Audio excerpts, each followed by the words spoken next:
My in-laws gave me a creepy portrait as a gift. It turned out to be evidence of a hidden secret, and my wife's entire life was a lie. My wife and I purchased our first home together 2 years ago, right outside Charleston, South Carolina. It's not a scary house, but rather a pleasant 2-story home with a little yard, white siding, and a porch swing I was happy to build myself. We moved in around springtime. It was a major deal to us. For nearly 2 years, I had been working double shifts, and she had also picked up extra hours. We saved every dime for that home. Her parents, let's just say, were not pleased. They constantly said I wasn't good enough for her. Never said anything out loud, but you could tell by the way her mother stared at my truck, and how her father never looked me in the eye when we spoke. They brought us a large housewarming present the weekend we moved in. Her father carried it himself, a tall, wide, hefty artwork draped in a dusty cloth. They said it was a family heirloom. Her mother went on to say that it had been in the family for generations, and should be passed down to the new head of the household. I thought that was strange. But whatever. We excavated it and discovered a disturbing portrait of a man dressed in old-fashioned clothing. This is the type of painting that would be appropriate for a museum, or one of those luxury homes with spiral staircases. The man had piercing eyes, firm lips, and a frigid attitude that made your skin itch. Her mother said his name was Elias Whitmore, and he was an ancestor on her father's side. I did not want to be impolite, so I hung it in the hallway across from the stairs.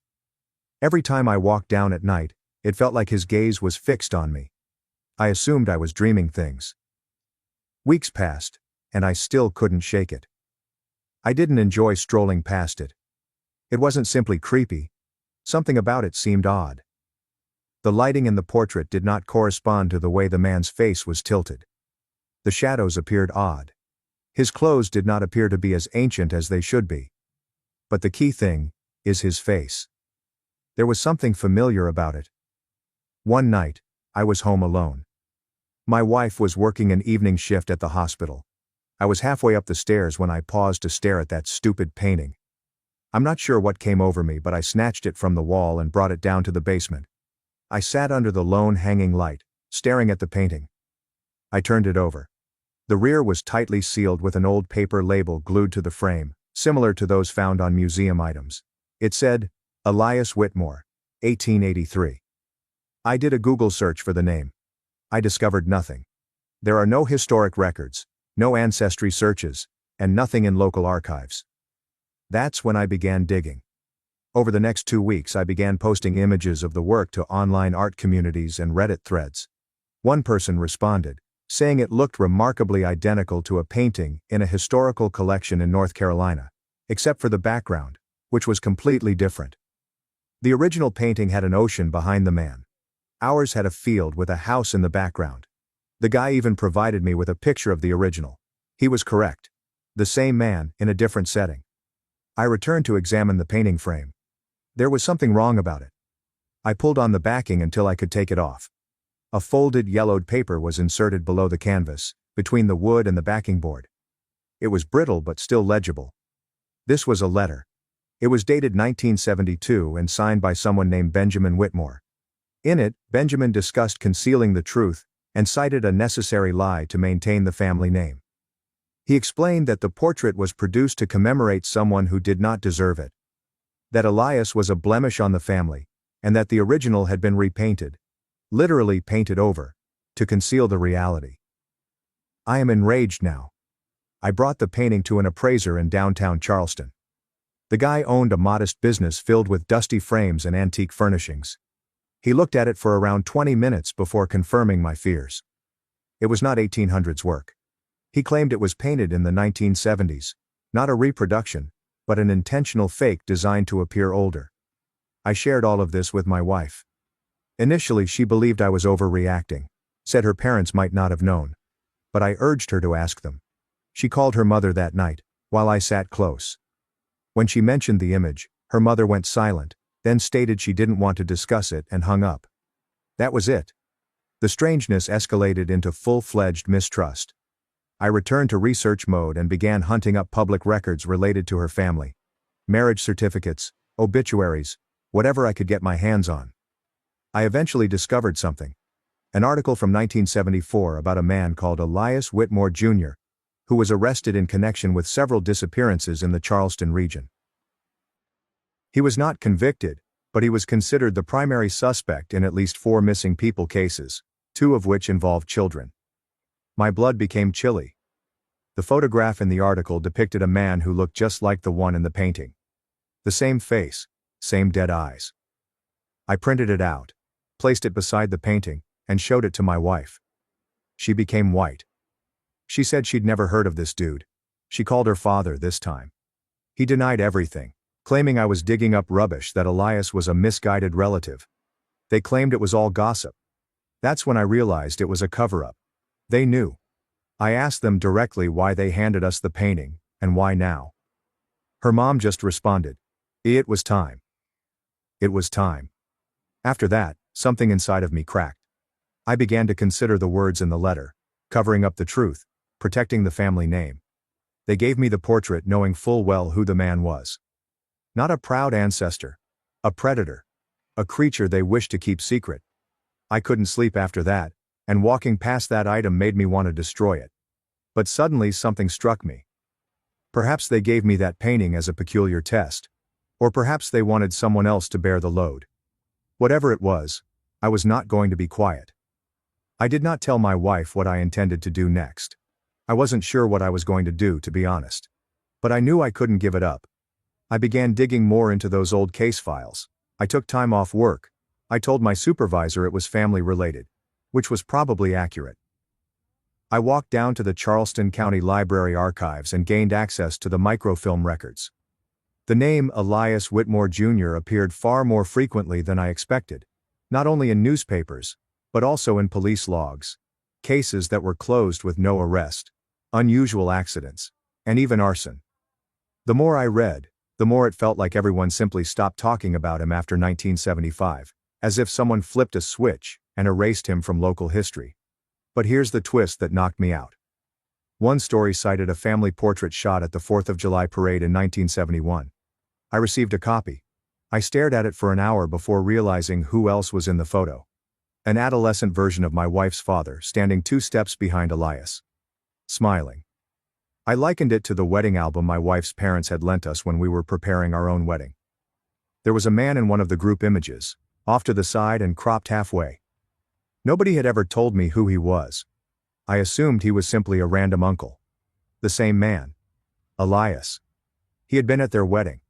I printed both images, circled their faces and placed them on the kitchen counter. My wife noticed them when she returned home from work. She lifted them up slowly, stared at them for a long time, and said nothing. Then she sat down at the table and asked me, "What do you think they are hiding?" It was the first time she allowed herself to believe something was wrong, that her parents had lied to both me and her. And then she told me something I'll never forget. She remembers her father once saying to her, "Sometimes people make monsters, and sometimes families keep them as pets." She thought it was an odd observation at the time. Now it felt like a confession. That night, I received a call from an unknown number. I answered, anticipating a telemarketer. It was her father. He sounded relaxed, too calm. He stated, "You don't know what you're messing with. Some things are better left buried." I did not respond. I just hung up. The next day, when I went down to the basement to get the portrait, it was gone. I searched the entire house and asked my wife. She had not touched it. We had no house visitors. No one had a key except us. Someone had broken in, but just to take the painting. That same night, at 3:12 a.m., our outdoor motion light went off.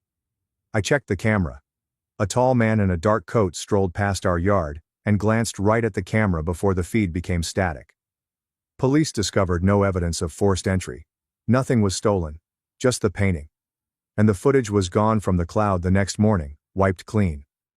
My wife eventually broke down. She claimed her father had always been weird, domineering, frigid, but she had never related it to anything like this. She also admitted something else. When she was younger, perhaps 6 or 7, she recalls waking up one night and seeing a man standing in the hallway simply observing her. She always thought it was her imagination. Now she wasn't sure. We moved the following week. We put the house up for sale and left half our belongings behind. But it did not end there. We received a letter the day after we moved into the flat. There's no return address. Just a folded piece of paper inside. A single sentence. You should have let sleeping dogs lie. I showed it to the police. They claimed there was no danger in it. There was nothing they could do. However, 2 days later, someone followed me home from work. I drove by my building 3 times, circled it, and then lost them. Black SUV with no plates. I only saw the driver's shadow, a huge person wearing a hat, his face concealed. I told my wife that we were being observed. She did not even argue. That's when I thought there could be something even deeper going on. Maybe Elias didn't work alone. Perhaps it wasn't simply a cover-up of who he was, but also what he did, and who assisted him in doing so. I looked into that too. I started checking property records. Whitmore Holdings, LLC's name kept up on land deeds, trust documents, and old bank papers. Can you guess who owned the house we recently acquired before us? Her father. Through the LLC. It was not a present. It was a setup. And that's when I realized the portrait wasn't a lie. It was a message. And now I didn't know who else was involved. But I was about to find out. I didn't sleep the night I found out her father had owned the house before us. I kept replaying everything. The house gift, the portrait, the warning, the break-in, the SUV, the letter, and now the revelation that the property was never random. He put us there. I put the painting there on purpose. But why? My wife began to spiral. She was angry at me for digging, but even more so at her parents. She didn't want to believe it, but the evidence kept accumulating. And then she remembered something else. Something she had never told me. When she was a teenager, she sneaked into her father's study and used his computer. He was old school and never allowed anyone in. She recalls seeing a closed folder on the desktop called Archive AW. She attempted to open it, but it was password protected. She became afraid and never tried again. But now it felt as if that folder might contain everything. So I asked her if she knew what password he could have used. She shrugged and explained that he always used birthdays or death dates. I inquired about whose. She glanced up at me and told me, his sibling died when he was a child. Drowned in a lake. I paused. Do you know which lake? She shook her head. I looked up drownings in South Carolina from the 1970s. It took hours, but I finally discovered it. A short news item on Robert Whitmore, an 11-year-old who was assumed drowned in Lake Marion. The body never recovered. Presumed, not confirmed. Something did not feel right. Then I discovered another file. An old sheriff's report that highlighted local speculation that the boy had been kidnapped, not drowned. However, the case was closed when the sole suspect died in a fire days later. Guess who was named as a close family friend of the missing child? Elias Whitmore, Jr. Everything seemed to be coming full circle. Here comes the most shocking twist. I looked through property records for the land surrounding Lake Marion. One plot near the water had been sold 3 times to shell firms, but they all linked back to Whitmore Holdings LLC. What was the name of the original buyer? Robert Whitmore. He never died. He changed his identity. Her father was Robert Whitmore. That is why no death certificate exists. That was why everything concerning Elias had been buried. Robert had been present. Because he knew. Perhaps he helped. Perhaps he watched. Perhaps he joined in. Then I realized something that almost made me sick. If Robert faked his death, grew up in seclusion, and inherited the name of a lost youngster, who the hell was Elias anyway? I returned to the wedding album photo and ran it through a facial recognition tool. I uploaded Elias's wedding photo as well as his 1970s newspaper photo. They did not match. Different people. Same name. The man in the portrait was not Elias at all. He was the original Robert Whitmore. And the man we assumed was Robert, my wife's father, was actually Elias. He assumed his brother's identity. He took his name, life, and possibly even his property. The one referred to as a monster in the letter was not Elias. It was about Robert, the portrait subject. That letter was Elias's attempt to cover his tracks, blaming everything on his brother, and then assuming his name following the alleged drowning. The man who gave us the portrait had slain his brother. And now I have proof. But I also had a huge dilemma. What would happen to my wife if I made this public? Her entire existence had been a lie. Her last name was a lie. Her identity, her childhood.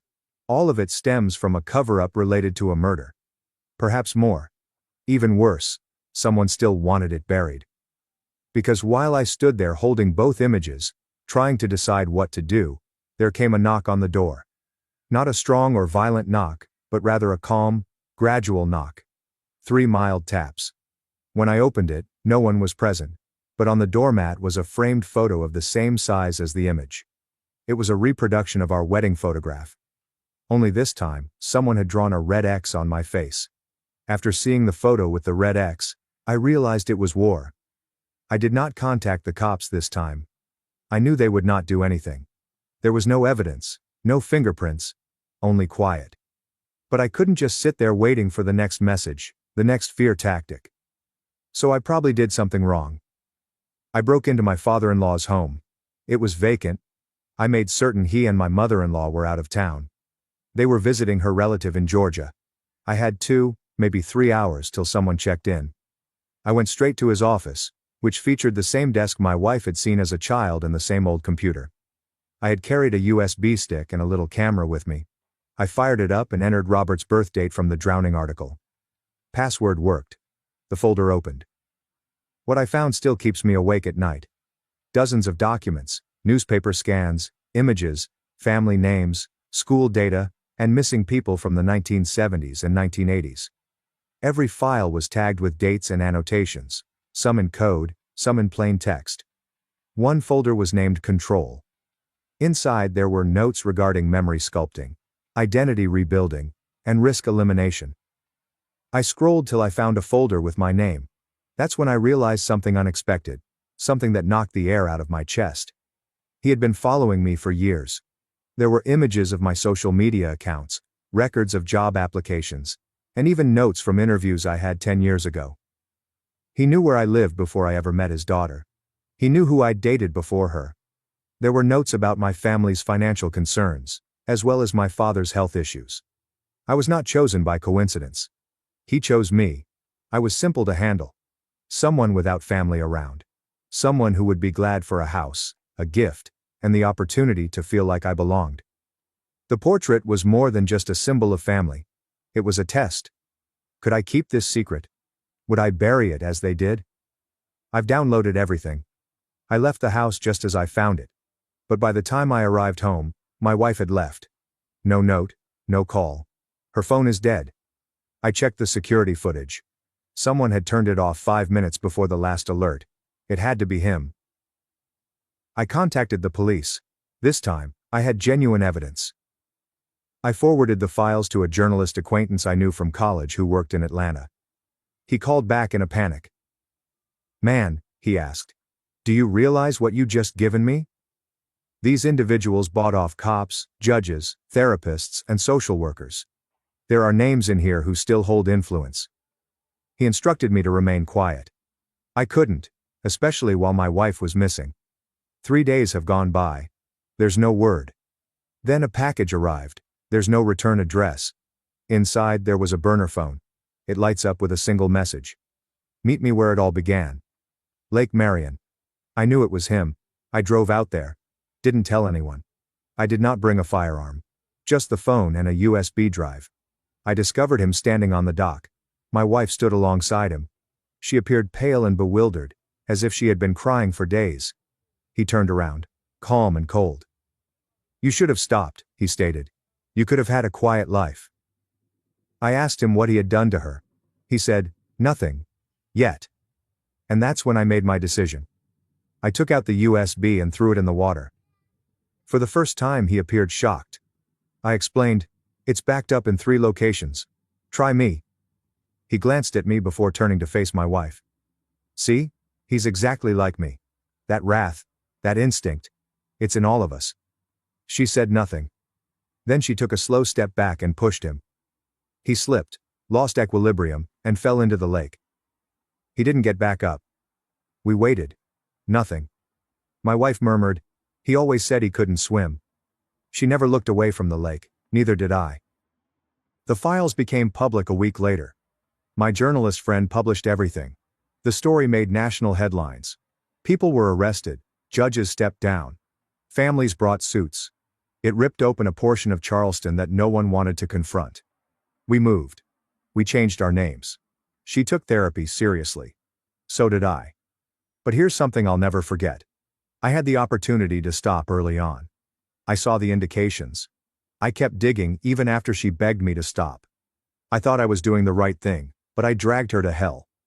We survived, but we aren't the same. Sometimes justice has a cost. Sometimes vengeance consumes everyone in the room, including the one holding the match.